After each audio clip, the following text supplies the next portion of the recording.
Hello friends, ओम श्री गणेशाय नमः। ओम नमः शिवाय। आप सभी का स्वागत है आपकी अपने यूट्यूब चैनल पर। फ्रेंड्स, आज हम आपको इस वीडियो में बताने जा रहे हैं साल 2025 की अश्विन मास की शनि प्रदोष व्रत का शुभ मुहूर्त, प्रदोष काल, पूजन का समय, व्रत कथा, महत्व, पूजा विधि और उपायों के बारे में। फ्रेंड्स, वीडियो शुरू करने से पहले आपसे रिक्वेस्ट है, अगर आप हमारे चैनल पर नए हैं और आपने अभी तक चैनल को सब्सक्राइब नहीं किया है तो प्लीज सब्सक्राइब कीजिएगा चैनल को, साथ ही प्रेस कीजिएगा बेल आइकन को, जिससे नए वीडियो से रिलेटेड नोटिफिकेशन आपको तुरंत प्राप्त हो सके। और वीडियो पसंद आने पर वीडियो को लाइक और शेयर जरूर कीजिएगा ताकि सभी भक्तों को इस वीडियो का लाभ प्राप्त हो सके। और कमेंट बॉक्स में ओम नमः शिवाय जरूर लिखिएगा। हर महीने में प्रदोष व्रत 2 बार आता है, एक कृष्ण पक्ष में और एक शुक्ल पक्ष में। हिंदू पंचांग के अनुसार साल 2025 में अश्विन मास की शुक्ल पक्ष की त्रयोदशी तिथि 4 अक्टूबर 2025 शनिवार के दिन है। शनिवार के दिन आने वाले प्रदोष व्रत को शनि प्रदोष व्रत के नाम से जाना जाता है। साल 2025 के शनि प्रदोष व्रत के दिन द्विपुष्कर योग का शुभ संयोग भी बन रहा है। द्विपुष्कर योग बनने के कारण साल 2025 के शनि प्रदोष व्रत का महत्व कई गुना अधिक बढ़ जाता है। इस योग में व्रत रखने और भगवान शंकर जी की पूजा करने पर साधक को पूजा का कई गुना अधिक लाभ प्राप्त होगा और साधक की सभी मनोकामनाएं शीघ्र ही पूर्ण होंगी। इस दिन व्रत करने से भगवान शंकर जी के साथ साथ शनि देव जी की भी असीम कृपा प्राप्त होगी। प्रदोष व्रत के दिन भगवान शंकर और उनके परिवार की पूजा की जाती है। प्रदोष व्रत हर महीने की त्रयोदशी तिथि को आता है।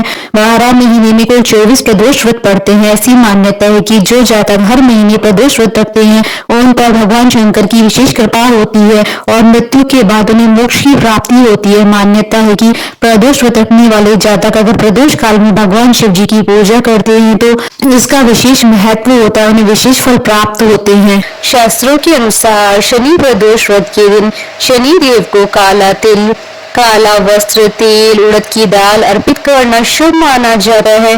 प्रदोष व्रत की पूजा प्रदोष काल यानी संध्या के समय सूर्यास्त से लगभग 45 मिनट पहले ही आरंभ कर देनी चाहिए। पुराणों के अनुसार इस व्रत को करने से लंबी आयु का वरदान प्राप्त होता है। शास्त्रों में शिव जी को शनि देव का आराध्य माना गया है, इसलिए शनि प्रदोष के दिन शिव जी की पूजा करने से आपकी समस्त मनोकामनाएं शीघ्र ही पूर्ण होंगी और शनि के अशुभ प्रभावों से भी राहत मिलती है। मान्यता यह भी है कि इस व्रत के प्रभाव से संतान संबंधी परेशानियां भी दूर होती हैं। पुराणों के अनुसार प्रदोष के समय भगवान शिव कैलाश पर्वत पर नृत्य करते हैं। इसी वजह से लोग शिव जी को प्रसन्न करने के लिए इस दिन प्रदोष व्रत रखते हैं।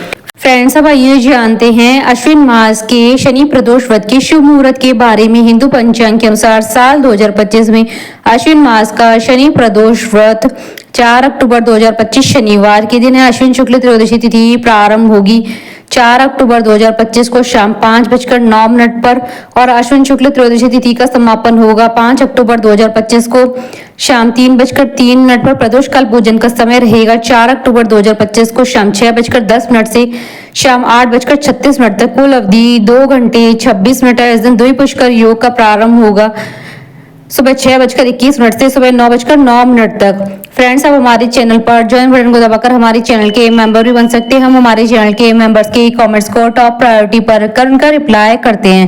फ्रेंड्स, अब आइए जानते हैं शनि प्रदोष व्रत की पूजन विधि के बारे में। फ्रेंड्स, अब आइए जानते हैं शनि प्रदोष व्रत की पूजन विधि के बारे में। त्रयोदशी तिथि के दिन सूर्योदय से पहले ही उठकर स्नान करें और साफ वस्त्र धारण कर लें और व्रत का संकल्प करें। शिव मंदिर में जाकर शिवलिंग पर अथवा घर पर ही बेलपत्र, अक्षत, दीप, धूप, गंगा जल आदि से भगवान शिव जी की पूजा करें। शिव जी की कृपा पाने के लिए भगवान शिव जी के मंत्र ओम नमः शिवाय का मन ही मन जाप करते रहें। प्रदोष वेला में फिर से भगवान शिव जी का पंचामृत से अभिषेक करने के बाद गंगा जल मिले हुए शुद्ध जल से भगवान का अभिषेक करें। शिवलिंग पर शमी, बेलपत्र, कनेर, धतूरा, चावल, फूल, फल, धूप, पान, सुपारी आदि अर्पित करें। इसके बाद शुद्ध घी का दीपक प्रज्वलित करें और शिव चालीसा का पाठ करें। तत्पश्चात कपूर प्रज्वलित कर भगवान की आरती कर भूल चूक की क्षमा मांगे। फ्रेंड्स, अब आइए जानते हैं शनि प्रदोष व्रत के दिन किए जाने वाले उपायों के बारे में। इस दिन शिव जी का भस्म व तिलाभिषेक करना बेहद लाभदायी माना गया है।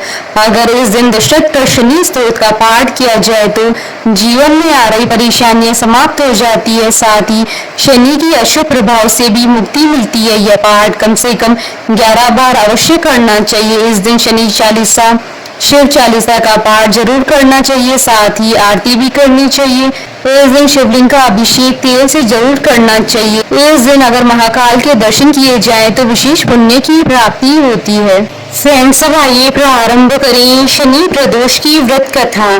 प्राचीन समय की बात है, एक नगर सेठ धन दौलत और वैभव से संपन्न था। वह अत्यंत दयालु था। उसके यहाँ से कभी भी कोई खाली हाथ नहीं लौटता था। वह सभी को भर भर कर दान दक्षिणा देता था, लेकिन दूसरों को सुखी देखने वाले सेठ और उसकी पत्नी स्वयं काफी दुखी थे, क्योंकि उनकी कोई संतान नहीं थी। एक दिन उन्होंने तीर्थ यात्रा पर जाने का निश्चय किया और अपने काम काज सेवकों को सौंपकर चल पड़े। अभी वे नगर के बाहर निकले ही थे कि उन्हें एक विशाल वृक्ष के नीचे समाधि लगाए हुए तेजस्वी साधु दिखाई पड़े। दोनों ने सोचा कि साधु महाराज से आशीर्वाद लेकर आगे की यात्रा शुरू की जाए। पति पत्नी दोनों समाधि लीन साधु के सामने हाथ जोड़कर बैठ गए और उनकी समाधि टूटने की प्रतीक्षा करने का इंतजार करने लगे। सुबह से शाम फिर रात हो गई, लेकिन साधु की समाधि नहीं टूटी। मगर सेठ पति और पत्नी धैर्य पूर्वक हाथ जोड़े पूर्वक बैठे रहे। अंततः अगले दिन प्रातःकाल साधु समाधि से उठे। सेठ पति पत्नी को वह देखकर मंद मुस्कुराए और आशीर्वाद स्वरूप हाथ उठाकर बोले, मैं तुम्हारे अंतर्मन की कथा भांप गया हूँ वत्स। मैं तुम्हारे धैर्य और भक्ति भाव से अत्यंत प्रसन्न हूँ। साधु ने संतान प्राप्ति के लिए उन्हें शनि प्रदोष व्रत करने की विधि समझाई और शंकर भगवान की वंदना बताई। वंदना इस प्रकार है, हे रुद्रदेव शिव नमस्कार, शिव शंकर जगत गुरु नमस्कार, हे नीलकंठ नमस्कार, शशि मौली चंद्र सुख नमस्कार, हे उमाकांत सुधी नमस्कार, उग्रत्व रूप मन नमस्कार, ईशान ईश प्रभु नमस्कार, विश्वेश्वर प्रभु शिव नमस्कार। तीर्थ यात्रा के बाद दोनों वापस घर लौटे और नियम पूर्वक शिव प्रदोष व्रत करने लगे। व्रत के प्रभाव से और शिव जी की कृपा से सेठ की पत्नी ने एक सुंदर पुत्र को जन्म दिया। बोले भगवान शंकर माता पार्वती की जय। हमारे साथ इस वीडियो में अंत तक बने रहने के लिए आपका धन्यवाद। ओम श्री गणेशाय नमः। ओम नमः शिवाय।